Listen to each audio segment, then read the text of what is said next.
Section C grammar का class 12th। ठीक है, कैसा आता है देखें। इस तरह का एक क्वेश्चन आएगा, government by the rich is called. तो आपको ये ऑप्शन दिए होंगे, एरिस्टोक्रेसी, प्लूटोक्रेसी, ब्यूरोक्रेसी और ऑटोक्रेसी। ठीक है, तो बाय द रिच, अमीर लोगों के द्वारा जो गवर्नमेंट चलती है उसे हम कहते हैं एरिस्टोक्रेसी। एरिस्टोक्रेसी, एरिस्टोक्रेसी भी बोल सकते हैं। ठीक है, अगर आपको अगली बार आपकी 2024 के पेपर में प्लूटोक्रेसी आए तो इसमें आप टिक लगाइएगा गवर्नमेंट बाय वेल्दी। वेल्दी यानी धनी लोग। ठीक है, और ऑटोक्रेसी पूछे तो गवर्नमेंट बाय 1% 2024 में, इस बार 2024 में। और अगर पूछे ब्यूरोक्रेसी क्या होता है तो government of non elected official, जो खुद से अपना डिपार्टमेंट बनाए खुद से चलाएं, रन बाय डिपार्टमेंट। ठीक है, इस तरह के कोई ऑप्शन हो सकते हैं। ठीक, अगला क्वेश्चन आएगा, the phrase point out means. तो पॉइंट आउट मतलब क्या होता है, टू टेल, बताना। पॉइंट आउट माने टू टेल यानी बताना। उसके बाद अगला क्वेश्चन आएगा इस तरह का, जैसे पूछ ले सिनोनिम। सिनोनिम मतलब होता है मीनिंग, सेम मतलब। ठीक है, तो जेलस, जलना, इसका सिनोनिम होगा इन चार ऑप्शन में से जीलस, इसको जेलस इसको पढ़ेंगे, कैलस पढ़ेंगे और एनवियस और डेंजरस। तो इसका जेलस, जेलस का सिनोनिम होगा एनवियस। एनवियस माने होता है जलना। ये वाला ऑप्शन टिक लगाएंगे आप। तो आ चुका है 2023 में। तो 2024 में इस तरह का मान लिया कुछ आया, जेलस का पूछा तो जेलस का मतलब होता है ईगर, उतावला होना। ईगर, एंक्शियस होना। इसका ये भी सिनोनिम लिख सकते हैं, ANXIOUS, एंक्शियस। ठीक है, ईगर होना और पैशनेट, PASSIONATE, और एपैथेटिक, इसका ये हो जाएगा एंटोनिम। ये क्या हो जाएगा, एंटोनिम यानी अपोजिट। एंटोनिम माने होता है, मान लिया एंटोनिम लिखने को आ जाए तो इसका उल्टा लिखो, तो जेलस का अपोजिट एपैथेटिक। ठीक है, जेलस माने होता है नफरत करना, जलन हसद करना, और इसका एंटोनिम अगर पूछ लिया जाता तो उसका हो जाता लव करना। ठीक है, इस तरह से। अब देखिए कैलस, कैलस का सिनोनिम अगर पूछा जाता तो इसका हो जाएगा हार्टलेस, बेरहम, अनकाइंड, क्रूल। ठीक, लेकिन अगर कैलस का एंटोनिम पूछते उल्टा तो काइंड लिखिएगा। सिनोनिम इसका पूछे तो ये इनमें से कुछ इस तरह से रिलेटेड, यानी कैलस माने बेरहम होता है। ये हिंदी याद रखिए तो आप समझ के कर लेंगे। डेंजरस है, डेंजरस का सिनोनिम यानी उसी की सेम मीनिंग, रिस्की हो जाएगा, और एंटोनिम उसका उल्टा सेफ। एनवियस को तो पता ही चल गया, एनवियस और बात एक ही है। तो जेलस का ऑप्शन एनवियस सिनोनिम्स में। ठीक है, मतलब हम एक्स्ट्रा में चीज़ें बता रहे ताकि इनमें से अगर ये क्वेश्चन नहीं आएगा तो रिलेटेड कुछ भी पूछ सकते हैं। ठीक है, उसके बाद देखिए ये सेंटेंस आया, he knows Ramu since a long time. वो रामू को जानता है बहुत समय से, है ना, वो रामू को बहुत समय से जानता है। आप कह रहे हैं कि which word in this sentence is an error. इस सेंटेंस में क्या गलती है आपको ढूंढनी है। ही माने वो, नो मस माने जानता है, रामू को, सिंस माने बहुत समय से जानता है। तो अ लॉन्ग टाइम से पहले क्या लगता है, फॉर लगता है, क्योंकि आपको निश्चित समय नहीं बताया। अ लॉन्ग टाइम यानी कितना समय, 2 साल, 5 साल, जनवरी से, फरवरी से, या 1990 से, 2020 से, ये सब नहीं पता। एग्जैक्ट टाइम नहीं पता। जब एग्जैक्ट टाइम लिखा होता तब सिंस लगता, कोई ईयर दिया होता है यहाँ पे। ठीक है, 2 साल 5 साल भी होता तो भी फॉर लगता, और लॉन्ग टाइम दिया तो भी फॉर लगना चाहिए यहाँ पे। ठीक है, तो इस सेंटेंस में गलती क्या है, ये सिंस वर्ड गलत है। सिंस वर्ड गलत है। ठीक है, तो इसमें पूछा था क्या वर्ड गलत है, तो सिंस गलत है। ठीक, उसके बाद अगला क्वेश्चन है, देखिए एंटोनिम यानी उल्टा पूछ भी लिया गया। तो एंटोनिम ऑफ जस्टिस, जस्टिस माने होता है न्याय, इसका उल्टा होगा अनजस्टिस नहीं होगा, मेल प्रैक्टिस नहीं, मेलिस नहीं, इनजस्टिस होगा। कुछ से पहले अपोजिट करने से पहले उसके वर्ड इन लगा दो। ठीक है, क्लियर है ये बात, ये याद रखिएगा। जस्टिस का उल्टा क्या होगा, एंटोनिम माने क्या होता है, अपोजिट, उल्टा, विलोम, विपरीतार्थक, इनजस्टिस। क्लियर हो गई बात। इसी तरह अगर ये इस तरह का आए कि change any one of the following indirect. अब देखिए ये दो हैं, इनमें से कोई एक को चेंज करना है, लेकिन हम दोनों बता रहे हैं। एनी वन लिखा है, इनडायरेक्ट में करना है, डायरेक्ट में दिया। जिसमें इन्वर्टेड कॉमा लगा हो वो डायरेक्ट स्पेस, जिसमें ना लगा हो इनडायरेक्ट। अब my brother said to me may you live long, जब मे से शुरू हो तो समझ ली दुआ दी जा रही है, विश किया जा रहा है। ठीक है, मेरे भाई ने मुझसे कहा यानी दुआ दी मुझे, तुम्हारी उम्र लंबी हो। तो अब आप कैसे कहेंगे, आप जानते हैं सेड टू को टोल्ड में बदलते हैं, और क्वेश्चन मार्क जब लगा होता है तो सेड टू का आस्क्ड हो जाता है ना। लेकिन जब दुआ दी जा रही है, एक्सक्लेमेटरी मार्क लगा है, तो यहाँ पे सेट टू का प्रेड हो जाएगा या ब्लेस्ड हो जाएगा, BLESS, blessed, SSED, blessed. My brother blessed या prayed, I might live long, that लगा लिएगा, that I might live long. Clear है? प्रेड मी या प्रेड टू मी लिख दिए, या प्रेड लिख के that I might live long भी लिख सकते हैं। या अगर इसमें आपको कन्फ्यूजन हो रही तो यारा देखिए, रीना सेड, रीना ने कहा एलास आई एम अनडन, ठीक है। एलास माने होता है अफसोस नहीं करते यूँ करके।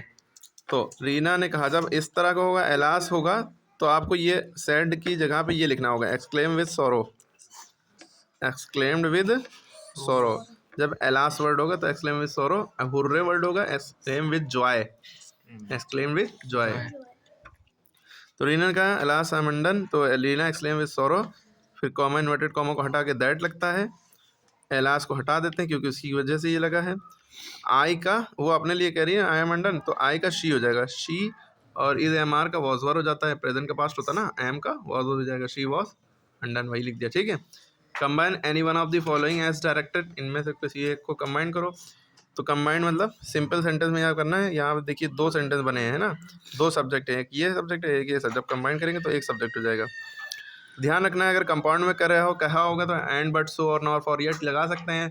कॉम्प्लेक्स में कहता है बिकॉज, है ना, दैट, ये सब लगा सकते हैं, लेकिन ना ही कंपाउंड का है ना ही कॉम्प्लेक्स, सिंपल में करने का है। तुम्हें कठिन परिश्रम करना होगा, यू विल नॉट सक्सीड, तुम कामयाब नहीं होगे। अब इसको कैसे जोड़ सकते हैं, अगर तुम कठिन परिश्रम नहीं करोगे तुम कामयाब नहीं होगे, ठीक है। लेकिन वो कंपाउंड में हो जाता है, इफ़ यू विल नॉट, है ना। तो अब यहाँ पे अनलेस वर्ड होगा, अनलेस माने अगर नहीं, यू विल नॉट सक्सीड, तुम कामयाब नहीं होगे, पहले हमने ये लिख लिया। अनलेस कब, कब तक के या कब नहीं होगे, यू वर्क हार्ड, जब तक तुम कठिन परिश्रम ना करो, अगर तुम कठिन परिश्रम नहीं करोगे तुम कामयाब नहीं होगे। My friend is diligent, he is cunning, तो जब एक ही जैसी बातें बताई जो है, डिलीजेंट माने परिश्रमी, मेहनती बहुत है और चालाक भी है। तो जब ऐसा हो तो एंड लगा दो, एंड जब लगाते हैं जब कंपाउंड में कहा जाए।